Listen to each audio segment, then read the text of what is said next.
Baik, selamat pagi Pak Irwan dan teman-teman semua. Pada kesempatan kali ini saya akan memaparkan jawaban dari ujian akhir semester mata kuliah Matematika 2. Ya.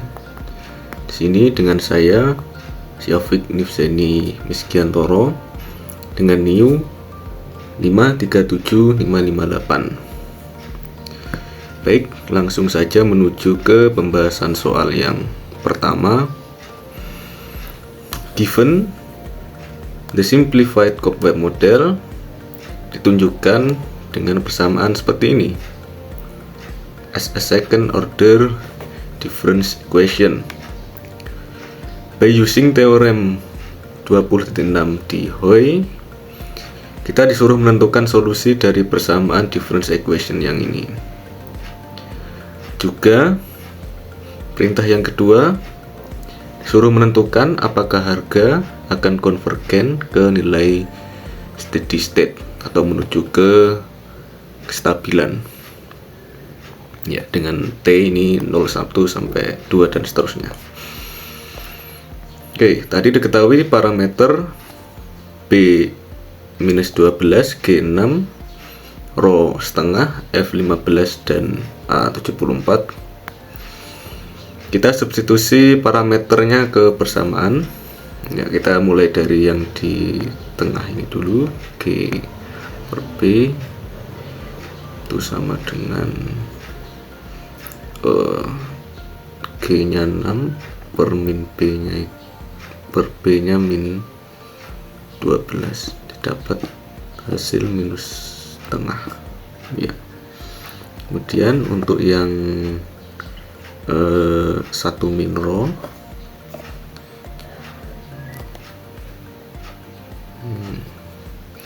didapat 1 min setengah, hasilnya juga setengah. Nah, sudah didapat dua angka ini, kemudian kita masukkan ke persamaannya. PT plus 2 minus G per B tadi dapat min setengah dikali 1 min rho setengah, kemudian ya PT plus 1 minus dikali min setengah kali rho nya setengah,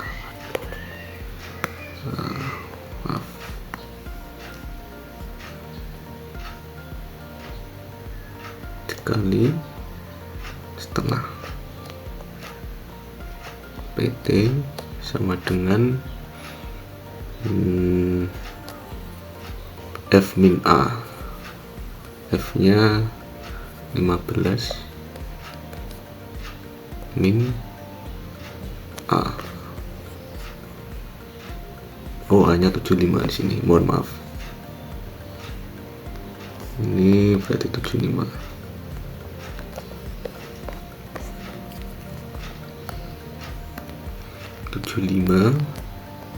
Per min 12. Oke, kita selesaikan persamaannya. Di sini menjadi PT plus 2 ditambah setengah seperempat PT plus 1 ditambah seperempat PT sama dengan 5. Ya. Oke, ini sama dengan persamaan gini ya, PT plus 2 tambah A1 PT plus 1 tambah A2 PT sama dengan B. Hasilnya bentuknya sama. Oke, lanjut ke step selanjutnya.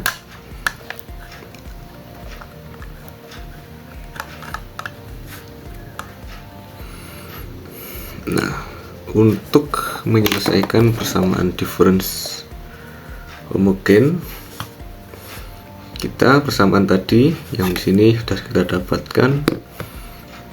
kita masukkan ke persamaan karakteristik R kuadrat tambah A1R tambah A2. Jadi ini ya persamaannya tadi, R kuadrat tambah seperempat PT plus 1 seperempat R ya, ganti seperempat R tambah seperempat sama dengan 0. Nah, kita coba mencari akar-akar dari R pakai rumus ABC aja. Kita langsung masukkan B kuadrat ya, kita masukkan ke akar-akar minus 4 min B ya, ini min B plus minus B kuadrat min 4AC, A nya 1, C nya seperempat per 2A, 2 kali 1 ya 2. Oke, sini aja kita lanjutkan menyelesaikan persamaan ini. Minus seperempat plus minus dari hasil yang di dalam kurung ini seper-16, ini saling mengcancel ya, jadi min 1, dapat nanti hasilnya 1/16 min 1/2. Nah, kita sederhanakan lagi, min 1/4 plus minus seper-16 kurang 1, seper-16 min 16/16 minus 15/16. Oh ya, jadi didapat hasil dari ini di dalam akar minus. Nah, ini masuk ke bilangan kompleks ya. Jadi akar-akar dari persamaan tadi adalah kompleks.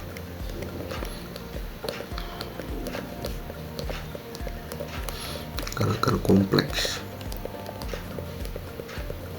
ya, seperti ini ya.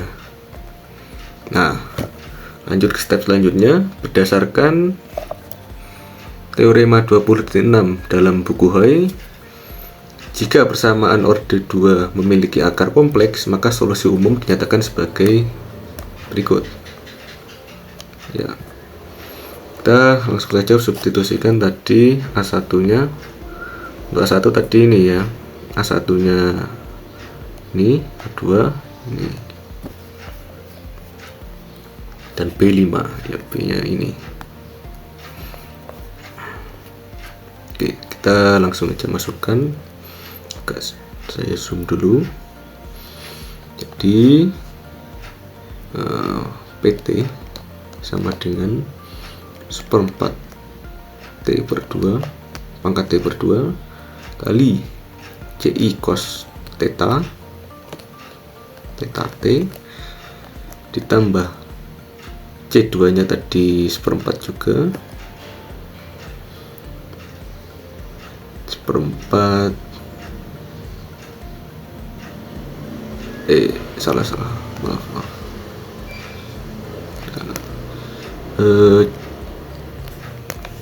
C2 sin theta T plus B nya 5 per 1 plus seperempat tambah seperempat.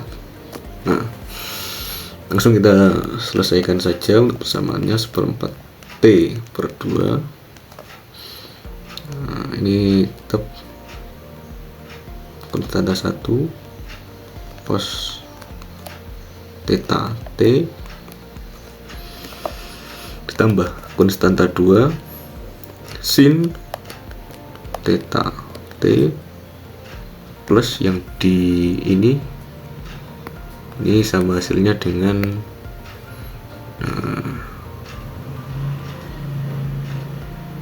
10/3 ya, karena ini nanti hasilnya 5/setengah, 10/3 ya. Oke, dapat PT seperempat T pangkat T per 2 kali konstanta 1 cos theta T tambah konstanta 2 sin theta T tambah 10 per 3 ya. Nah, lanjut ke step selanjutnya, kita akan melakukan pemeriksaan konvergensi dengan teorema 26. Nah,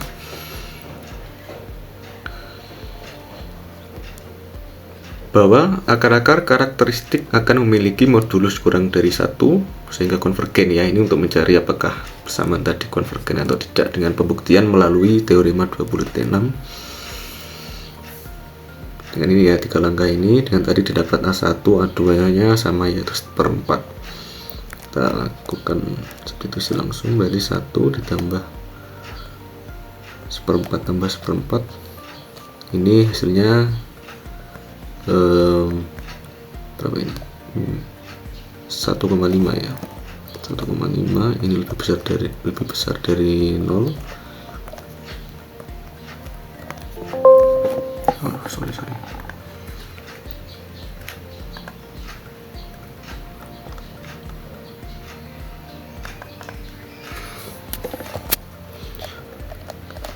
Nomor 2, 1 minus A1 nya 1/4 tambah 1/4, ini saling cancel jadi 1 itu lebih besar dari 0 juga. Yang ketiga, A2 nya 1/4 kurang dari 1 ya. Nah, ketika syarat terpenuhi maka modulus akar kurang dari 1 yang menandakan bahwa persamaan tadi ini akan konvergen. Nah, didapat juga dari teorema 22 dalam buku Hoy, jika akar dari suatu persamaan karakteristik adalah kompleks, yang sudah kita buktikan sebelumnya melalui teorema ini, melalui ya ini tadi, hasil akarnya kurang dari 1, ini kompleks, maka untuk mencari cos theta itu dapat menggunakan rumus minus A1 per 2 kali akar 2, dan untuk sinnya rumusnya ini. Oke, langsung kita substitusikan ke persamaan. Untuk cos theta minus A2 minus 1/4 minus 1/4 per 2 kali akar 1/4, ini jadinya minus 1/4 kali 2 kali setengah, jadinya minus 1/4 bagi 1, hasilnya minus 1/4 untuk cos theta. Untuk sinnya tadi rumusnya ini akar 4 kali setengah dikurangi 1/4 kuadrat per 2 kali akar 1/4. Ini saling cancel, jadinya 1 min 1/4 per 1 min 4 kali 4 16, 2 kali setengah jadinya ya. Oke, 1 min ini 1/16, hasilnya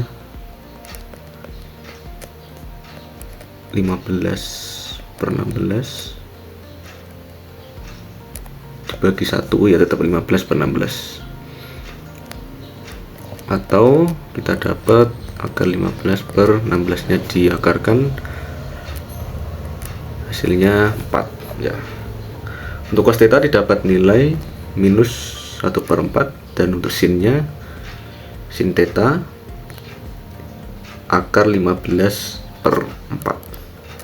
Oke, lanjut. Ya, ini untuk mencari tetanya ya, nilai teta.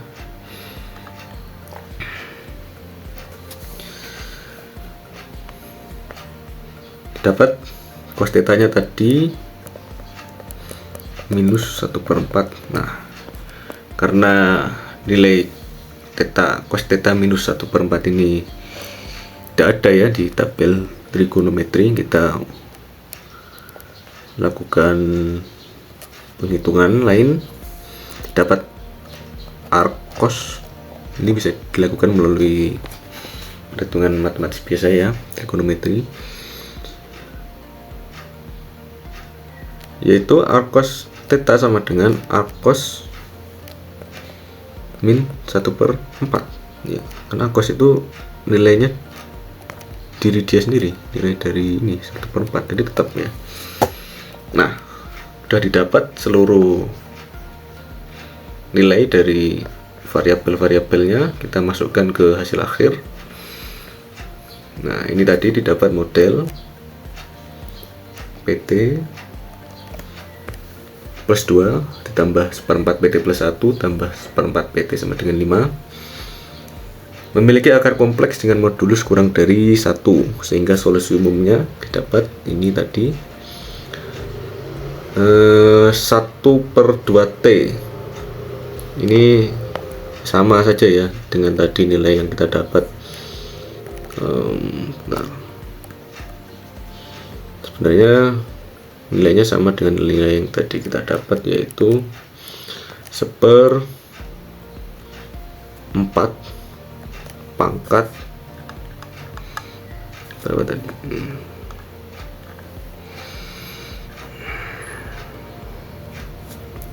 T per 2.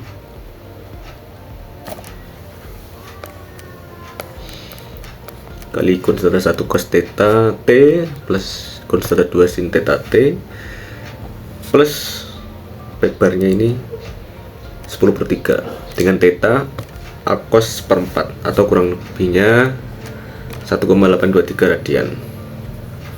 Nah, sehingga dapat disimpulkan akhir, harga PT tidak langsung menuju steady state, tapi berosilasi naik turun di sekitar nilai jangka panjang 10/3 yang tadi. Mungkin kalau bisa kita ilustrasikan, kira-kira nanti hasil dari persamaan ini akan seperti ini. Ini dengan variabel y nya T, variabel x nya P, variabel y nya ini P, variabel x T. Harga tidak langsung menuju steady state, jadi dia akan bergelombang dulu ya. Maaf, bergelombang dulu, kemudian dia akan menuju ke steady state di angka 10/3. Nah, amplitudo osilasi semakin kecil karena faktor di 1/2 pangkat T nya ini, atau ini 1/4 pangkat T per 2 nya, yang mencerminkan penyesuaian pasar yang lambat namun stabil ya. Di awal dia bergejolak dulu, kemudian mencapai kestabilan di angka 10/3. Oke, itu pembahasan untuk soal yang pertama. Baik, kita langsung saja ke pembahasan soal yang nomor 2. What were your mature learning from this course? Explain why were they the most significant? Dan yang ketiga, will these new learnings impact your study? Ya, pembelajaran utama dari matematika ekonomi 2, kita membahas yang pertama, calculus for function of n variable. Sini saya belajar banyak hal tentang cara kita mencari turunan parsial dari suatu fungsi dengan banyak variabel dan menafsirkannya dalam konteks ekonomi ya. Nah, materi ini penting karena menjadi dasar dari proses analisis optimasi ekonomi yang nantinya akan dibahas. Yang kedua yaitu optimasi for function of n variable. Di sini kita membahas teknik optimasi tapi tanpa kendala untuk n variable, mencari maksimum minimum dari fungsi, dan dalam prosesnya kita menggunakan bantuan dari matriks Hessian untuk menentukan jenis titik ekstrem, maksimum atau minimum. Selanjutnya ada constraint optimization. Ini kalau yang tadi itu tanpa kendala, yang ini dengan kendala, optimasi fungsi dengan kendala. Selanjutnya ada vector and eigenvalue. Sini kita diperkenalkan konsep vektor, ruang vektor, dan nilai eigen. Yang ketiga hal tersebut berguna dalam dinamika sistem ekonomi. Selanjutnya ada concave programming and Kuhn-Tucker condition. Pertemuan ini membahas tentang optimasi dalam fungsi yang tidak linear ya, dan memiliki batasan kendala. Bagaimana kondisi Kuhn-Tucker condition digunakan untuk menentukan solusi optimal dan masalah dalam masalah dengan kendala. Nah, ini nantinya penting untuk analisis mikro lanjutan ya mungkin. Selanjutnya ada economic modeling, permodelan waktu. Di sini fokusnya bagaimana kita dalam memodelkan waktu dalam ekonomi melalui sistem dinamis, mencakup perbedaan antara yang diskrit dan kontinu, serta pentingnya mempertimbangkan waktu dalam permodelan pertumbuhan, inflasi, kebijakan ya, variabel ekonomi pada umumnya. Linear and non-linear first order difference and differential economy equation. Di sini kita diajari bagaimana menyelesaikan persamaan linear maupun non-linear, orde pertama maupun beda orde kedua, ketiga, dan selanjutnya.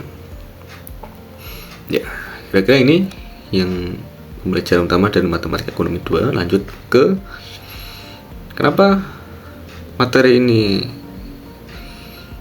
paling signifikan ya, karena yang pertama memberikan kerangka analisis yang kuat dan struktur dalam memahami dan merancang model-model ekonomi ya. Materi yang tadi saya sebut seperti fungsi multivariabel, constraint optimization, Kuhn-Tucker, itu memberikan dasar logis dan matematis dalam menelusuri bagaimana individu dan perusahaan membuat keputusan ekonomi secara rasional di bawah keterbatasan.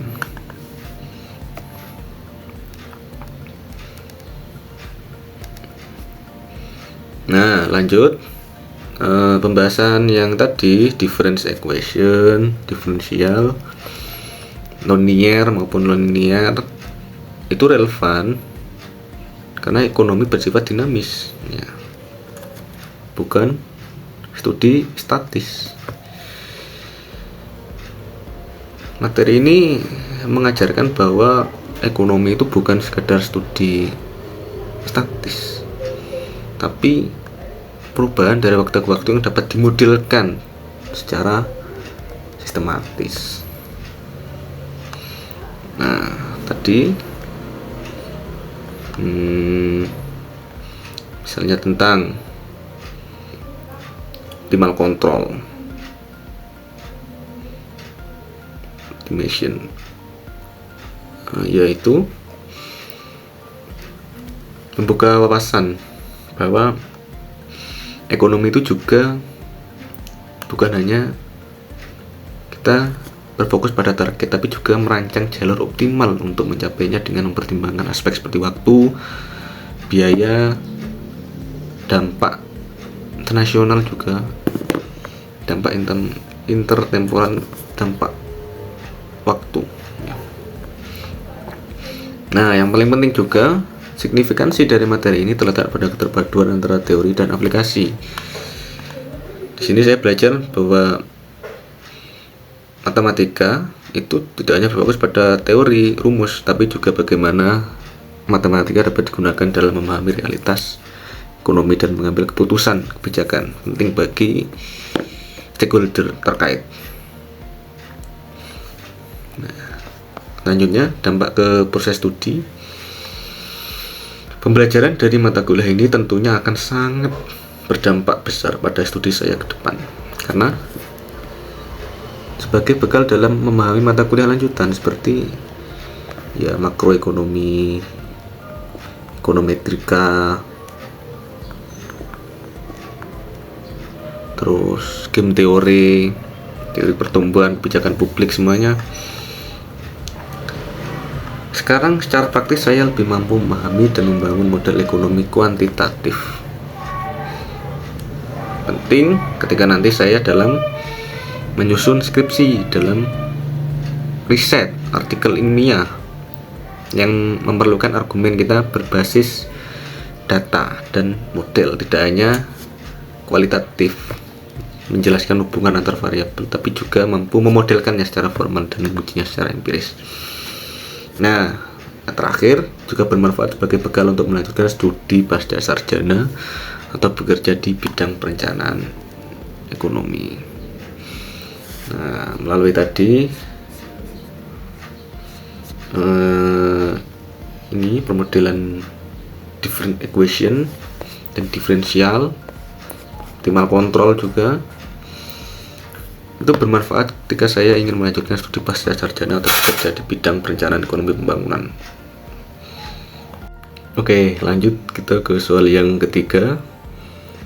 Berdasarkan paper yang Anda presentasikan bersama kelompok, jelaskan langkah-langkah penyusunan modifikasi model berdasar paper tersebut dan interpretasikan. Ya. Sebelumnya, saya dari kelompok 11 mengambil paper dengan judul Analysis of the Effect of Macroeconomic Indicators on Indonesia Economic Growth in Open Economy. Penulisnya Nelly Huta-Julu. Nah, paper ini memiliki latar belakang pertumbuhan ekonomi Indonesia sebagai negara berkembang dan negara terbuka sangat-sangat dipengaruhi oleh variabel makroekonomi, misal inflasi, suku bunga belanja pemerintah, ekspor dan jumlah uang beredar, dan pengangguran.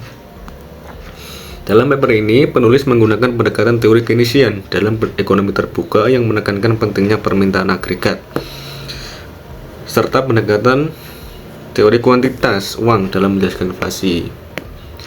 Oh ya, ini teorinya A.W. Philip ya. Lupa saya tulis, mohon maaf. Dengan menggabungkan kedua teori ini, penulis menyusun sistem persamaan simultan untuk menganalisis hubungan timbal balik antara pertumbuhan ekonomi, inflasi, dan pemerintahan uang guna menjelaskan dinamika makroekonomi Indonesia secara lebih komprehensif. Nah, variabel yang digunakan dalam membentuk model persamaan terdiri dari dua variabel umum utama ya. Yang pertama variabel endogen, ini yang nanti akan dianalisis lebih dalam, variabel yang dari dalam ya. Variabel eksogen, ini yang dari luar, ada suku bunga domestik, internasional, pengeluaran pemerintah, nilai tukar, tingkat pengangguran terbuka, lag dari pertumbuhan ekonomi, lag dari inflasi, dari jumlah uang, dan dari nilai tukar. Lag ini menunjukkan variabel dari periode sebelumnya mempengaruhi bagaimana perilaku variabel tersebut dalam periode ini. Lag kan ini YT-1, difference equation. Nah, model awal di sini penulis menggunakan persamaan model dari yang sudah ada sebelumnya ya. Ya, ini dari bukunya Menkyu, dari Philip, dari Manurung J dan AH. Ada model awal ketiga ya. Nah, model ini yang kemudian akan dilakukan modifikasi. Nah, modifikasi dalam hal apa? Modifikasi untuk memastikan bahwa variabel endogen di sisi kanan. Di sisi kanan misalnya GT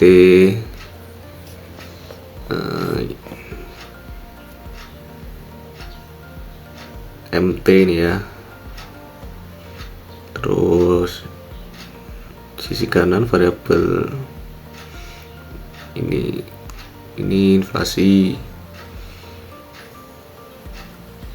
ya. Variabel endogen di sisi kanan ini nanti akan diganti dengan variabel eksogen atau lag ya. Lag yang ini dibentuk dari variabel tapi dari periode sebelumnya. Nah, modifikasi yang dilakukan penulis itu nanti akan mencari hasil tersebut. Nah, bagaimana langkah-langkah yang dilakukannya? Penulis di sini memulai dengan uji identifikasi model. Ini dilakukan untuk memastikan bahwa tiap persamaan bisa diestimasi secara valid dengan kondisi order condition ya. Dari 3 variabel endogen tadi diperoleh untuk GDP ini K-min K ini menunjukkan total variabel minus jumlah variabel endogen dalam satu persamaan, dan M-1 M itu menunjukkan variabel eksogen yang muncul dalam satu persamaan. Eksogen ya ini.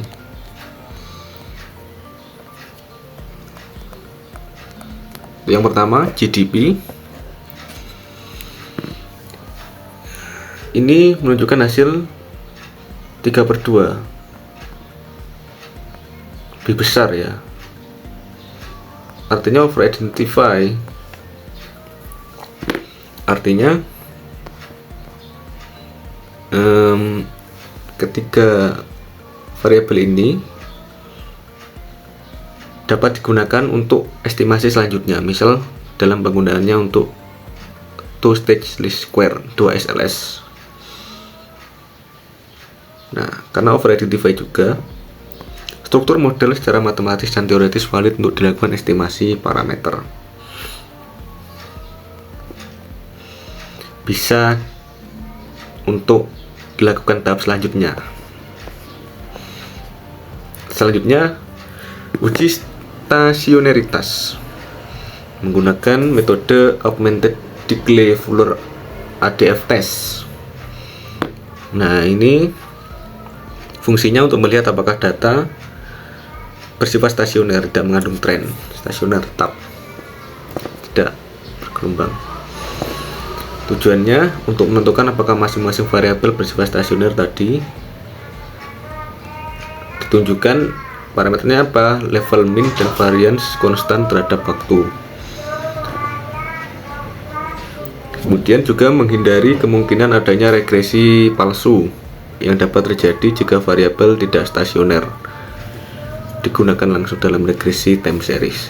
Selanjutnya menentukan transformasi data yang diperlukan, misalnya differencing atau logaritma jika ada variabel tidak stasioner pada awal. Nah, ini variabel awal. Sebelum dilakukan uji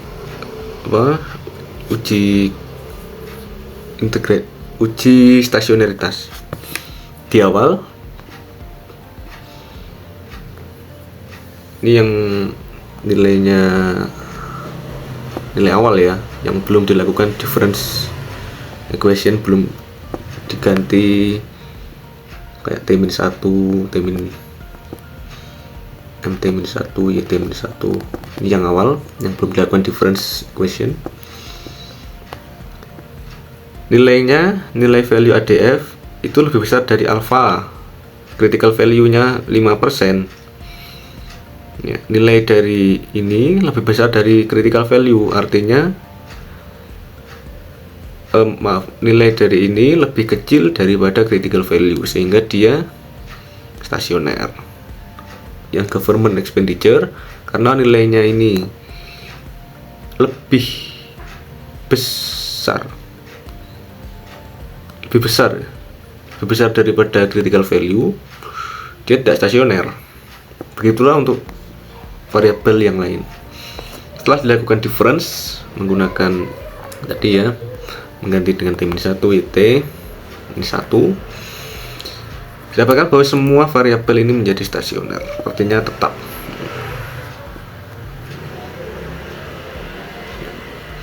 Setelah dilakukan transformasi first difference, seluruh variabel menjadi stasioner, yang berarti seluruh variabel terintegrasi orde 1. Dengan demikian dapat digunakan dalam mode simultan atau regresi lanjutan dan aman. Ini untuk uji stasionaritas, unit root test. Selanjutnya penulis juga menggunakan co-integration test. Ini gunakan untuk melihat apakah hubungan jangka panjang antar variabel dalam mode simultan. Ya,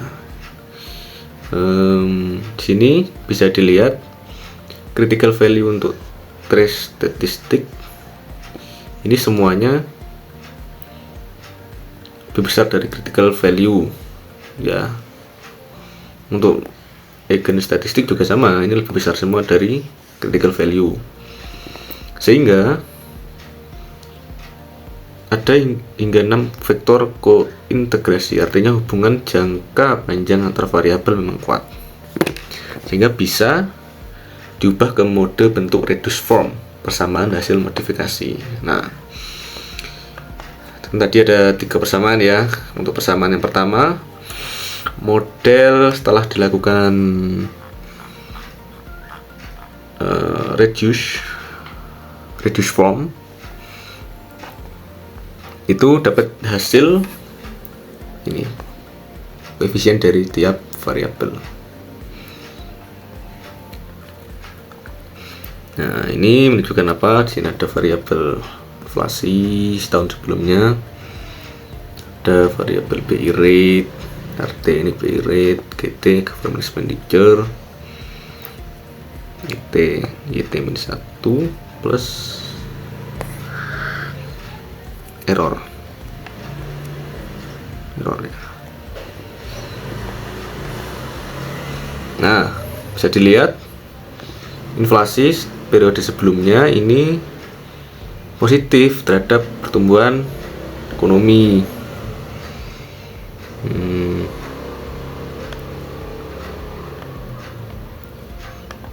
Nilai inflasi tahun lalu memiliki dampak sebesar memiliki pengaruh 0,143 terhadap pertumbuhan ekonomi tahun ini. BI rate juga begitu, ketika suku bunganya tinggi ini menurunkan ekonomi, karena ya seperti yang kita tahu, kalau suku bunga tinggi investasi akan melambat. RT suku bunga ini tadi udah ya, GT ya positif, semakin banyak pengeluaran pemerintah maka semakin tinggi juga pertumbuhan ekonomi. ET exchange rate, ketika nilai tukar kita terhadap mata uang asing itu bertambah, justru mengurangi pertumbuhan ekonomi. Dan ini juga pertumbuhan ekonomi tahun sebelumnya juga berpengaruh positif terhadap pertumbuhan ekonomi tahun ini. Kesimpulannya, pertumbuhan ekonomi Indonesia sensitif terhadap inflasi, suku bunga, dan kebijakan fiskal. Ini government expenditure tadi ya. Depresiasi nilai tukar cenderung menguntungkan selama tidak memicu inflasi berlebih. Depresiasi, ini ketika suku bunga exchange rate itu, kurs mata uang kita berkurang, terdepresiasi rupiah, justru meningkatkan pertumbuhan ekonomi. Ini untuk model yang pertama. Model yang kedua, untuk inflasi ya, didapat nilai koefisien tiap variabel pertumbuhan ekonomi tahun sebelumnya. Tadi government expenditure, ini ada exchange rate, money supply,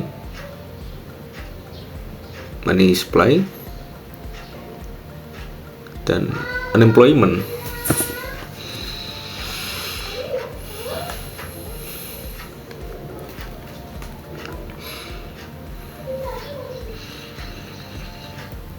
Sini didapat bahwa pertumbuhan ekonomi justru mengurangi inflasi. Semakin tinggi pengeluaran pemerintah, inflasi naik. Pertambahan nilai tukar, kurs, meningkatkan inflasi, ya. Karena ya semakin nilai tukar kita rendah, berarti mata uang asing yang dikonversi ke rupiah maka akan banyak, sehingga inflasi akan naik. MT, money supply, berkorelasi positif juga. Money supply tahun sebelumnya positif, dan unemployment juga positif terhadap inflasi. Negatif ya. Unemployment berkorelasi negatif terhadap inflasi. Kesimpulannya, inflasi di Indonesia didorong oleh kombinasi tekanan permintaan dan biaya. Peran uang beredar dan nilai tukar sangat penting, serta terhadap trade-off antara inflasi dan pengangguran. Yang ketiga, model reduce from of money supply. Didapat koefisien tiap variabel. Ini untuk mengisi model awal kita. Didapat nilai tukar, suku bunga, nilai tukar, suku bunga, inflasi, dan pertumbuhan ekonomi. Untuk yang suku bunga berkorelasi negatif, exchange rate berkorelasi negatif, suku bunga positif, inflasi tahun sebelumnya positif, dan pertumbuhan ekonomi positif. Kesimpulan, permintaan uang di Indonesia sangat responsif terhadap peningkatan suku bunga, serta dipengaruhi faktor-faktor nilai tukar dan nilai ekspektasi inflasi, sehingga penting untuk memperkuat stabilitas makro untuk menjaga efisiensi fungsi uang dalam perekonomian. Kebijakan moneter, ini suku bunga, dapat cara efektif mengendalikan inflasi dengan mengatur peredaran uang. Ya. Jadi ini ya, tadi 3 model yang dimodifikasi dari teori awal untuk dilakukan supaya untuk menjelaskan dinamika makroekonomi Indonesia secara lebih komprehensif.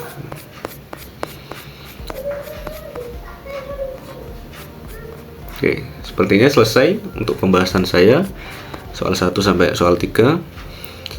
Mohon maaf apabila terdapat kekurangan dalam penjelasan. Terima kasih telah memperhatikan sampai selesai. Saya pamit undur diri dan selamat melanjutkan aktivitas